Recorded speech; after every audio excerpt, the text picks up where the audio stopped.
जय माई भगवान। देखो तिरछी निगाह से देखती हैं अरे मट्टी और घाती ने पकड़े हाथ में, कहाँ गई जे रही, दिखाए दो दिखाए दे वीडियो चली जाएगी। ये मट्टी खाती है, इनके पेट में पड़े तो बड़े बड़े कीड़ा सो प्लास्टिक खाती है।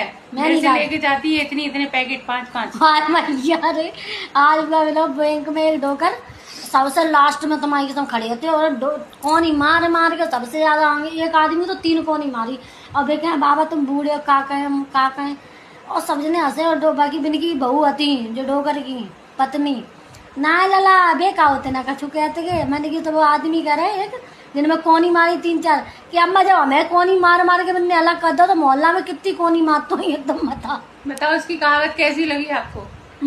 अगर अच्छी जे बकबूरी है कि हम बकबूरे जी और बताइए पहले।